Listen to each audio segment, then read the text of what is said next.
For today's classic interview, very relevant. My interview from 2 years ago to the day with Steve Almond, who argues that football, the sport that he loved for so long, is immoral and we shouldn't watch it. And since this interview, we've of course learned after the death of former New England Patriots player Aaron Hernandez that even though he was quite young and relatively early in his career, he was suffering from severe CTE, chronic traumatic encephalopathy, brain injury.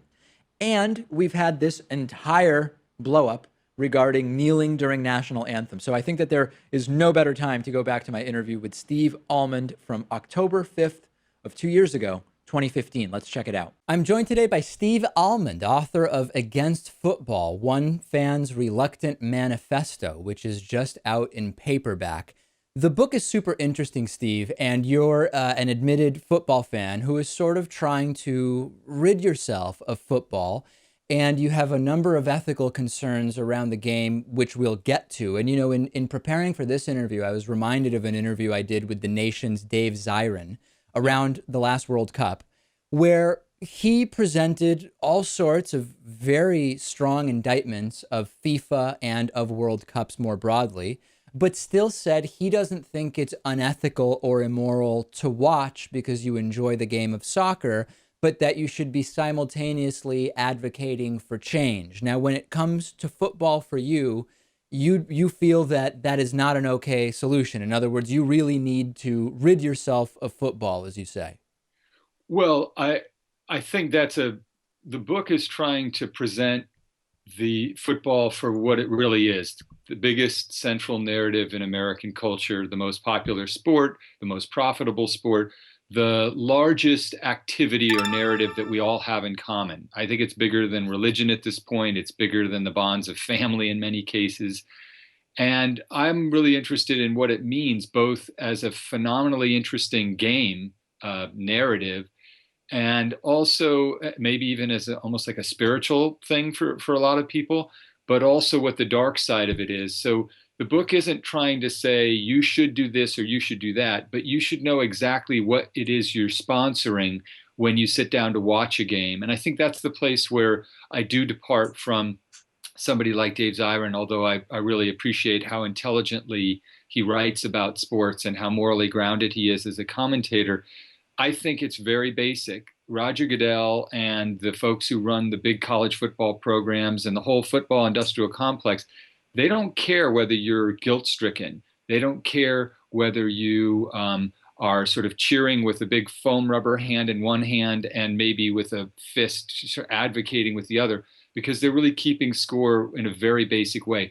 Are you a sponsor? Are you tuning in? Are you contributing to the revenues of big football?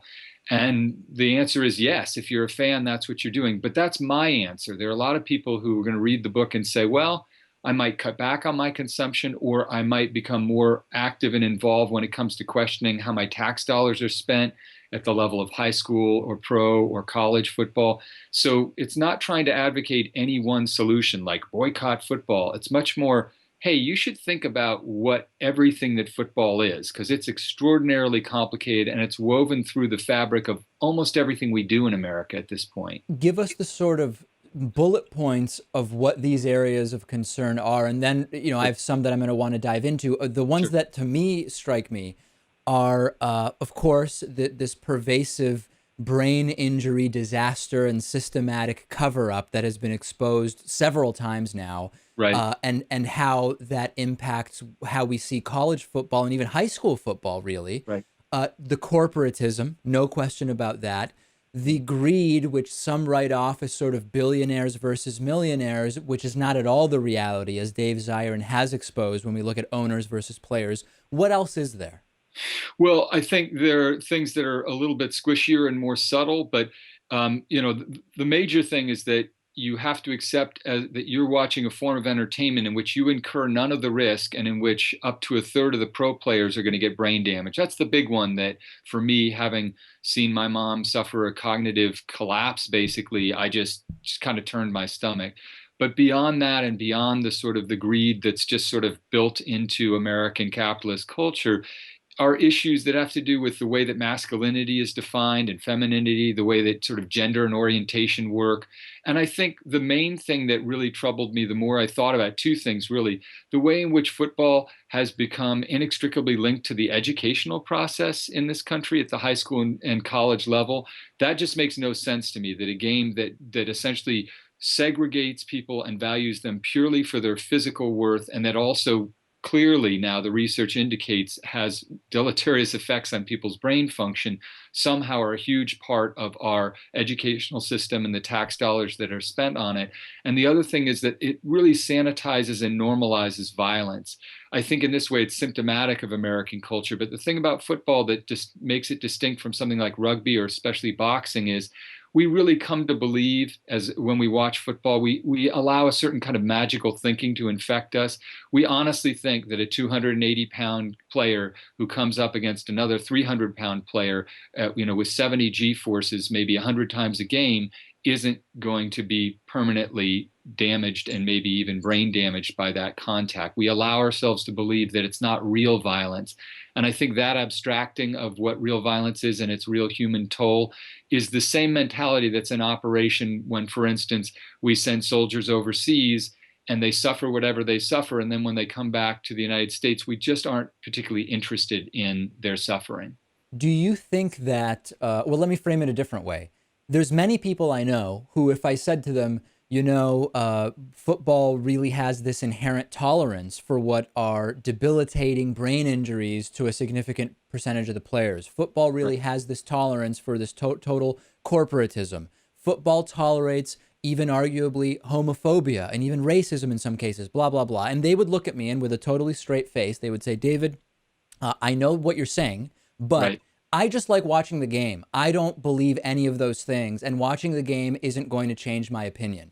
Is Right. that a valid defense in your mind, or are you legitimizing those problems merely by watching? I don't know that you're legitimizing them. I think you're consuming and really in that way kind of taking part in a game that has certain values that we really would never condone outside the realm of football. That's what's so amazing about football. It's such a remarkable spectacle. It's so thrilling, and our attachment to it is so deep that we essentially throw whatever moral qualms we might have out as citizens, as parents, as maybe even as people of faith, those go out the window. If you think about how Jesus would regard the Jesus I'm talking about, sort of the Sermon on the Mount, who was turn the other cheek, avoid violence. Right, not the evangelical right wing Jesus. Well, right, the guy who was, turning over the money changers' tables, who was a radical who believed in the gospel of love as a revolutionary force. Yeah. That Jesus would look at football and say, "Oh, I recognize that. The nearest cognate I have is the spectacles that the Romans throw, these gladiatorial combats where there's clear bloodlust, there's a clear effort to distract the people from incompetent venal leadership and from a kind of injustice that I am trying to, my whole mission is to put across, that we've got to be more merciful and kind and less violent towards one another." A lot of people would say they believe in what Jesus said on the Mount, and then they would, watch a football game, and when a running back scores a touchdown by knocking the linebacker senseless and says, thank God, I'm glad, I believe in God, and I'm glad he was watching over this gridiron," they would Right. see no sense of cognitive dissonance. But in this sense, David, it's really it's more typical of an American human, but especially an American mindset. That is, we love certain pleasures in this culture, but we don't like interrogating those pleasures morally. It's very unpleasant. We all love bacon, or most of us do, but we certainly have no interest in going to the slaughterhouse. What my book is attempting to do is to say, look, I loved football for 40 years as a sport and as a spectacle. It's ecstatic and beautiful. It's the body at play. It's greatness and poise and discipline and teamwork and all these virtues, many of them manly, but still virtues that are nothing but laudable. And also, while you're consuming all that, there's also this other stuff. And this other stuff is really, you're a part of the larger system that fosters that. You talked about homophobia as like maybe the NFL is homophobic. It's not a maybe. When you have a collective freak out at the idea that a single gay employee is going to enter your workforce, Right. that's just when you look at any other workplace, we would never accept that. Maybe the Catholic Church or an evangelical business, but we would never accept that in most other realms of our life. Just like we would never accept a workplace where the ownership says, yeah, 30% of the employees are going to get long-term cognitive ailments, but what are you going to do? It's just they incur the risk. They know what they're doing.